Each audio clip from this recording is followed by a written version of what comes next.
prácticamente el cierre del curso, en la parte teórica, antimicóticos y antiparasitarios, es un tema que es muy relevante en la realidad nacional, ¿sí? Porque es muy común tener pacientes, grupos poblacionales, sobre todo con falta de saneamiento básico, y ahí están los parásitos, ¿no? Cuando no hay una limpieza a nivel de medios básicos como es agua, desagüe, ¿correcto? Están los parásitos habitando.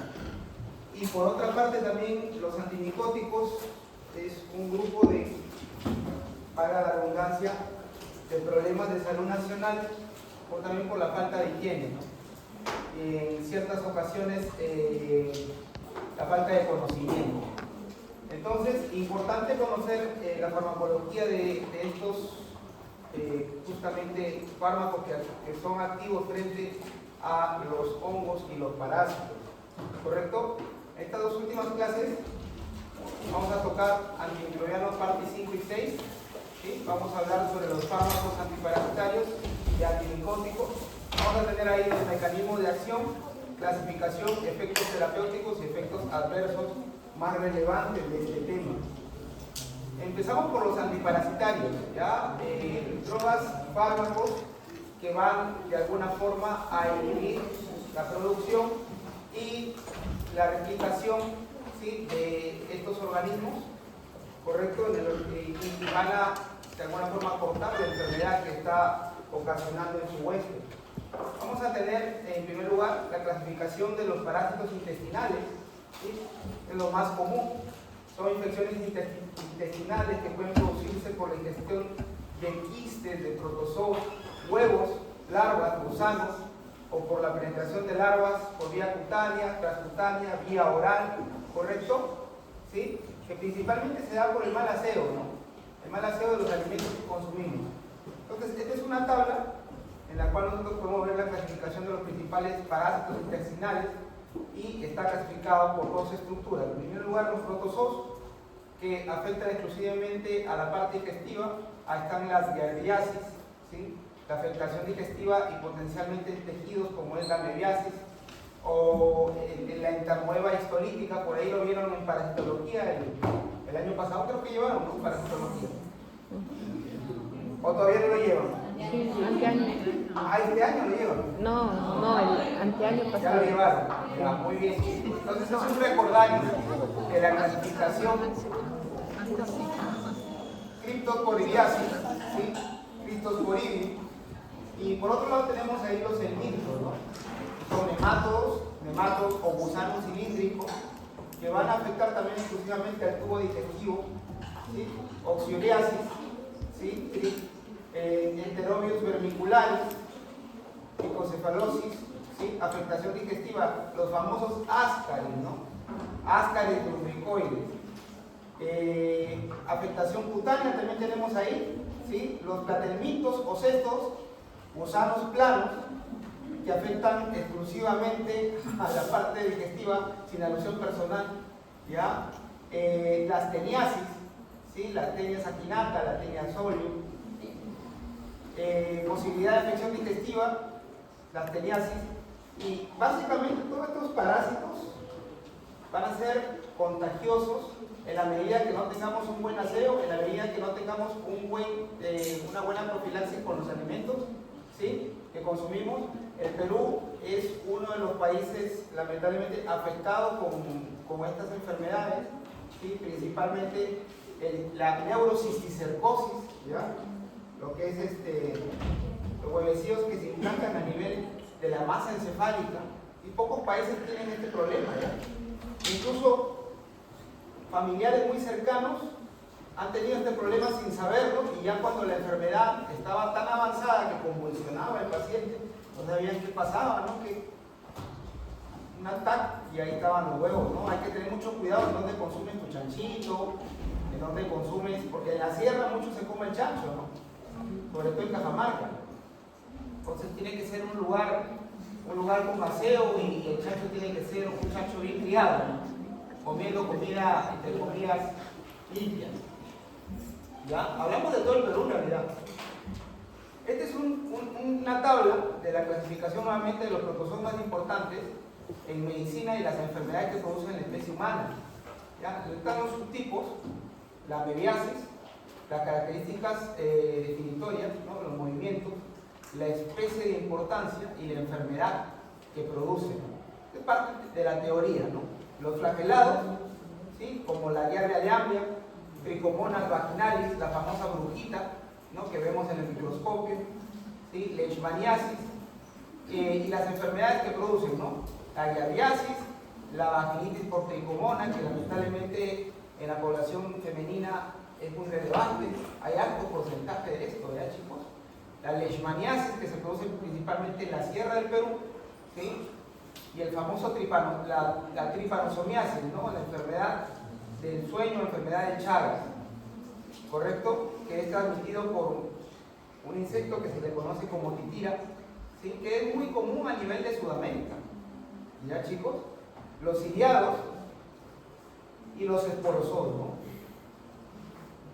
Y en los esporozoos, importante conocer el género Plasmodium, ¿no? El que va a generar la enfermedad del paludismo o la malaria, que muy está arraigado a la parte centro-sur, sierra del Perú.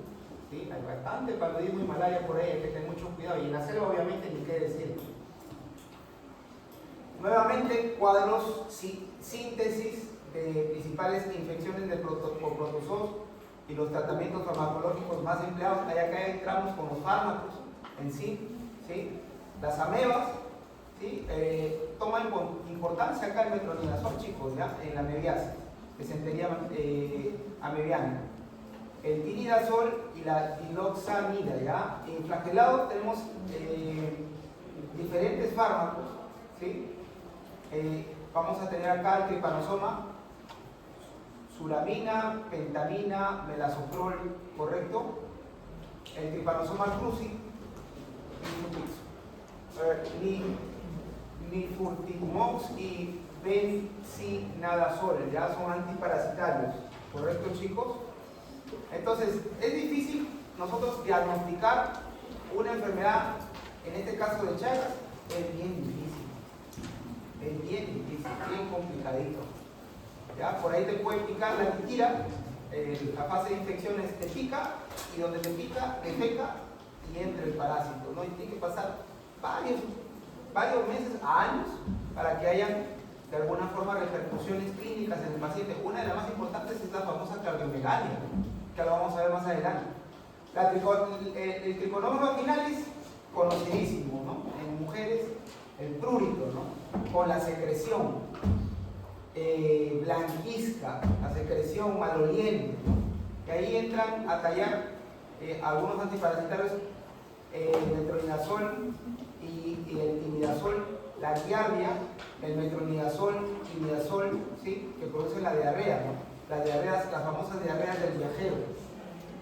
En los esporozoos vamos a tener ahí diferentes tipos de plasmodium, ¿sí? Hablamos de la malaria como una enfermedad difícil de erradicar, hablando farmacológicamente, tiene que ser constante, y definitivamente estos fármacos antiesporozoos son fármacos muy hepatotóxicos, ¿correcto? Tienen alta sensibilidad al eritrocito, ¿correcto? Toxoplasmosis gondii, ¿sí? ¿Alguien sabe cómo se transmite el toxoplasma gondii? El hilo felino, lo que le gustan los gatitos, ¿no? Los gatitos. Los ciliados, ¿no? Neumocystis quilovensis, ¿no? Ahí hablamos de neumonías incluso por parásitos. Existen también, muchachos. No es raro en el Perú encontrar estas enfermedades, ¿ah? Estas enfermedades parece que son más comunes de que incluso las comunes que vemos en la literatura. Con eso les digo mucho. Hay una unidad de infectología en el regional, hay una unidad de infectología en el Almanzor. ¿Ya? En el Almanzor sigue de jefe y el doctor Salazar. Seguro les va a enseñar. ¿Ustedes llevan infectología también, no? No, en clínicas. ¿El otro año? Pero ahí lo van a ver. Vamos a hablar sobre los antiamebiásicos, ¿ya? Nuestros amigos, las amebas, ¿sí? Tras la ingestión de los quistes, en alimentos y agua contaminada por déficit o higiene de manos, los trofosoditos eclosionan en la luz intestinal, ¿no? Y colonizan y producen úlceras, afecciones, incluso accesos hepáticos, ¿no? La amebiasis ciertamente en el 90% representa asintomática, pero ya cuando comienzan a ver los síntomas, comienza a presentar el paciente dolor abdominal, comienza a presentar estreñimiento, disposiciones diarreicas, ¿sí? Sensación de plenitud, abalonamiento del abdomen, del estómago, ¿sí? Náuseas. Y hay diferentes diagnósticos mediante visualización de quistes en materia fecal, siempre se visualizan ahí, y métodos de PCR también para evidenciar la presencia de estas amebiasis, ¿ya? El uso clínico de los fármacos depende en gran medida del lugar y el tipo de infección, ¿sí? El metronidazol o tinidazol son los más relevantes en las amebiasis, seguido de la diloxanida, ¿ya? Para amebiasis intestinales invasivas que causan disentería, ¿sí? Diloxanida para amebiasis crónica, metronidazol seguida de diloxanida para amebiasis hepática, diloxanida para el estado del portador. Fármacos utilizados, por ejemplo, la entamoeba histolítica de amebiasis, el metronidazol por vía oral, ¿sí? El metronidazol es uno de los más efectivos para tratar de erradicar esta amebiasis, ¿correcto? Conjuntamente con la diloxanida. El tinidazol es un fármaco muy similar al metronidazol por su mecanismo de acción y por sus efectos, ¿correcto? Adversos. Se elimina lentamente con una semivida de 12 a 14 horas. Metronidazol es un amebiásico o mixto, mecanismo de acción del grupo nitro, actúa como un aceptor de electrones con la que forma compuestos citotóxicos reducidos que conducen a la inhibición de la síntesis proteica y rotura de la hélice del DNA del parásito, del ADN del parásito, ¿ya? Efectos adversos, náuseas, vómitos, sensación de sabor metálico, ¿ya? Espectros antibacterianos, entamoeba histolítica, giardia, tricomoniasis, anaerobios también, los usamos como antibióticos, ¿correcto? Para gérmenes anaerobios, Clostridium difficile, ¿correcto? Contraindicaciones del metronidazol, primer trimestre durante la organogénesis, dado que es teratogénico, puede comprometer al feto, ¿ya? Diloxanida, amebiasis luminal, usado para el tratamiento de quienes pasan quistes amebiásicos asintomáticos. Contraindicado también embarazadas, en niños menores de edad, ¿sí? Boca seca, prurito y flatulencia son sus efectos adversos. Esta es la posología del tratamiento de las enfermedades in situ, ¿sí? Entamoeba histolítica, ¿correcto? Entamoeba histolítica es con colitis amebiana. Acá están los tratamientos, vía oral por 10 días, incluso hay tratamientos hasta por 20 días, ¿no? Esta es la entamoeba histolítica cuando hay un acceso hepático, ¿correcto? Siempre de cajón va a ir el metronidazol, ¿ya? Ahí están las dosis, o el tinidazol. Si no es metronidazol, es tinidazol.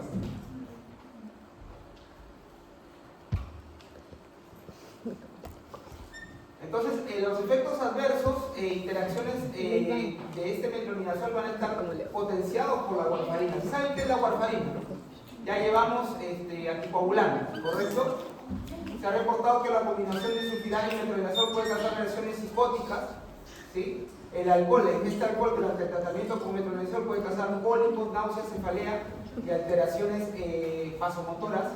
Terapia anticoagulante oral, metronidazol potencia el efecto anticoagulante de la warfarina y otros anticoagulantes cumarínicos. Entonces, por ahí el paciente está tomando metronidazol, que tener mucho cuidado, perdón, warfarina, hay que tener mucho cuidado con el metronidazol porque potencia la anticoagulación. Van a haber hemorragias espontáneas, hay que tener mucho cuidado con esa interacción, ¿ya?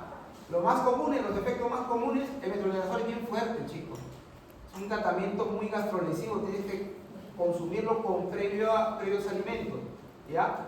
Dolores de cabeza, náuseas, boca seca, sabor metálico, se experimentan vómitos, diarrea, malestar abdominal, hay que tener mucho cuidado.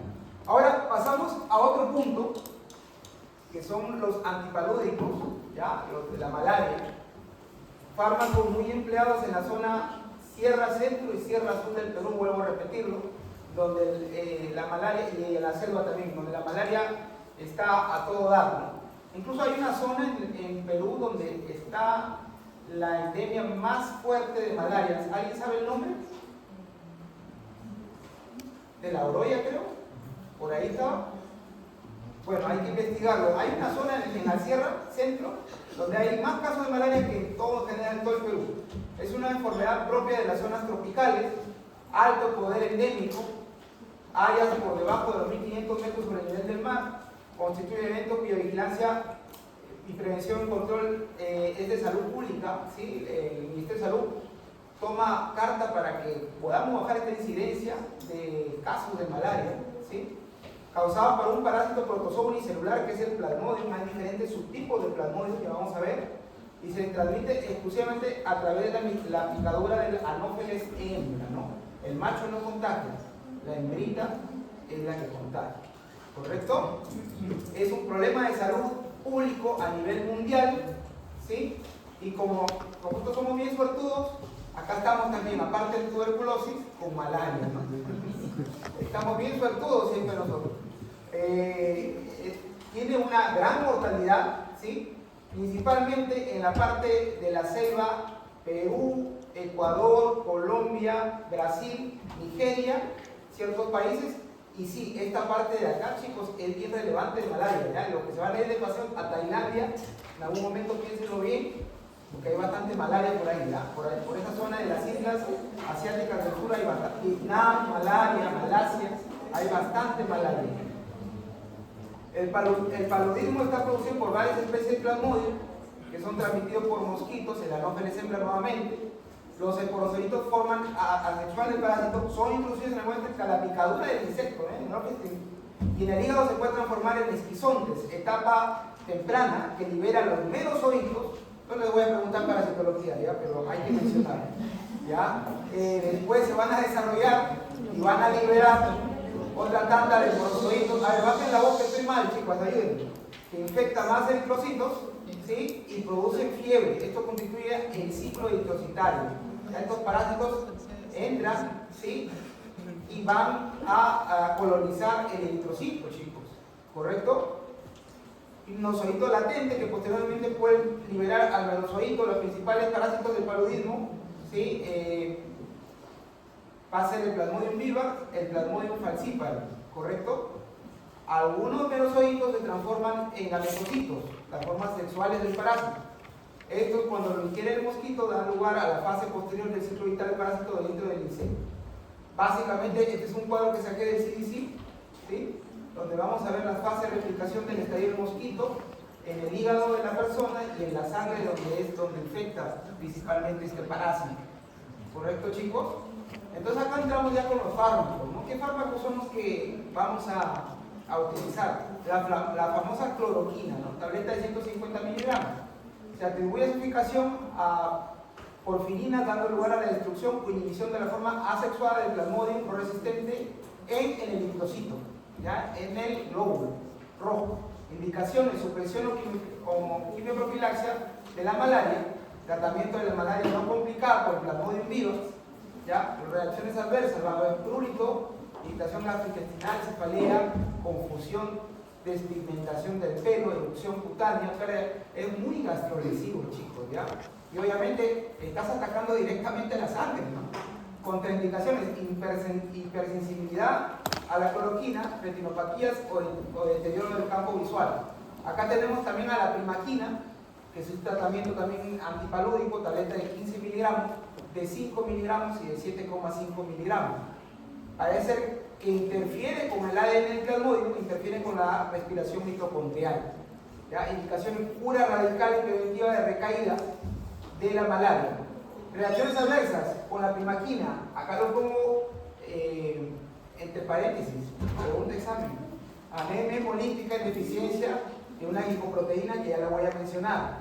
Calambres abdominales, náuseas, vómitos, poco frecuentes, ¿sí? Contraindicaciones: hipersensibilidad, metahemoglobina, anemia hemolítica, ¿sí? Vamos a ver por qué se da la anemia hemolítica con la primaquina. Ya, depresión de la médula ósea. Entonces, estas son las reacciones adversas de la primaquina: dolor abdominal, vómitos, náuseas, anemia. Deficiencia de G6PD. ¿Qué es esto, doctor? ¿Qué significa esto? ¿Es un código, un password? No es un password, chicos. Es una glicoproteína que el eritrocito tiene, ya lo vamos a ver para qué sirve, ¿sí? Entonces, granulocitosis, dolor de cabeza, prurito, arritmia puede haber, ¿ya? Entre interferencia con la acomodación visual. Entonces, la deficiencia de G6PD es una glucosa 6-fosfato deshidrogenasa. Es una enzima que nos ayuda de cierta forma a que el eritrocito no se oxide y por consiguiente no se rompa, ¿ya? Existe una deficiencia en el sexo masculino, en los varones, del 90%, ¿correcto?, de este G6PD, ¿ya?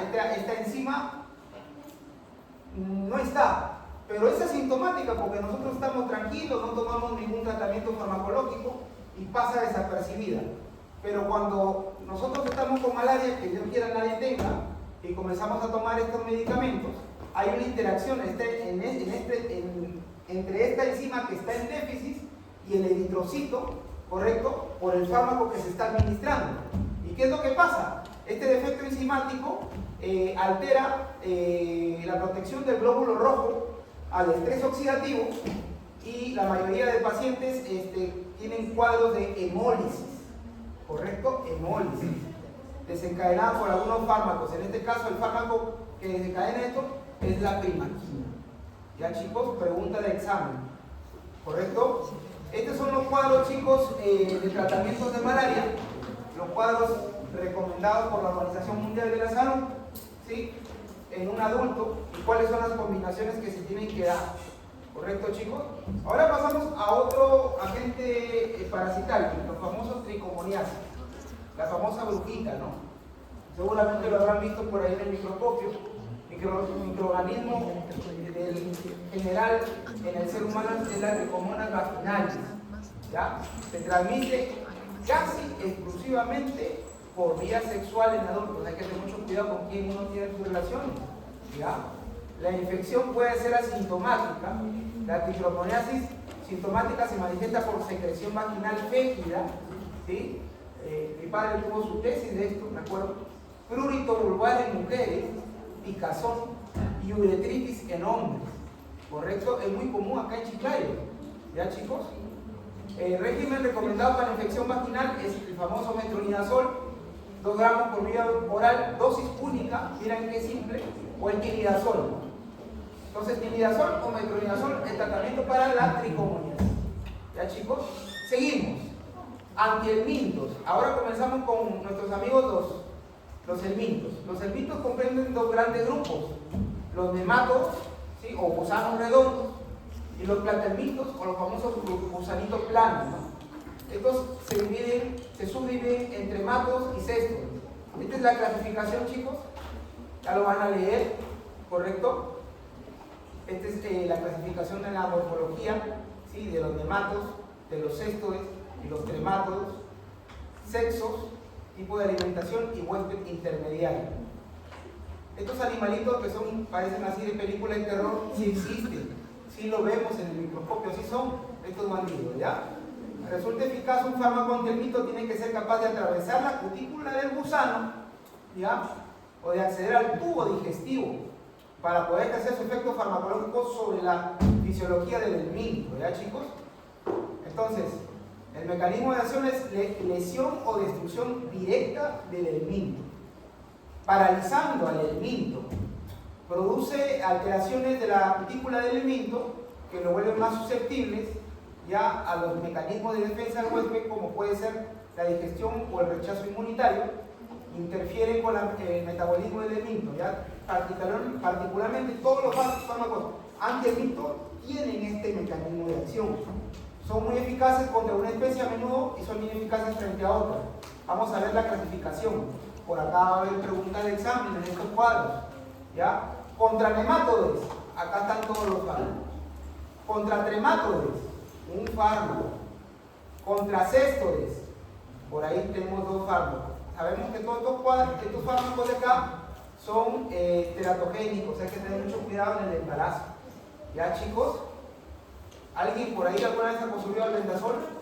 Yo sí he consumido albendazol. ¿Sí? Cualquiera de nosotros ha consumido albendazol, porque la parasitosis en un lugar insalubre donde uno come, por A o B motivo, tiene que tratarse con una profilaxis, ¿correcto? Praziquantel.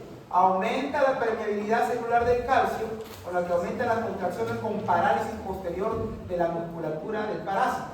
Mebendazol bloquea de forma irreversible la captación de glucosa, inhibiendo la polimerización de microtúbulos. Albendazol interfiere con la polimerización de microtúbulos, inhibiendo la producción de adenosina trifosfato, ATP, con lo que agota la disponibilidad de energía del parásito. ¿Ya? El Brilantel despolariza el bloqueo neuromuscular, con lo que provoca la parálisis de la musculatura del parásito, y la niclosamida inhibe la fosforilación mitocondrial ADP a ATP, con lo que agota la disponibilidad de energía. Prácticamente estos antiparasitarios los paralizan a través del tubo digestivo del propio parásito. Tenemos acá una tabla donde vamos a ver esta clasificación de los servicios importantes y los principales tratamientos farmacológicos que hay. Céstodes, la teniasis, los fármacos que se usan, ¿ya? Nemátodos, ¿sí? Los oxiuros, tratamiento, ya sabemos qué podemos darle, mebendazol, ¿sí? Tremátodes, praziquantel, ¿ya? Estos nemátodos, estos céstodes, o te generan diarrea, o te generan náuseas, vómitos y prurito anal, ¿correcto? Prurito anal. Te pica, no sabes qué es, puede ser un parásito. ¿Verdad, chicos? Hay que sacarse sus exámenes para ver si eso no es. ¿Sí? Chicos, hasta ahí terminó la clase de parásitos. Vamos a darnos un par de minutos y empezamos con los antimicóticos.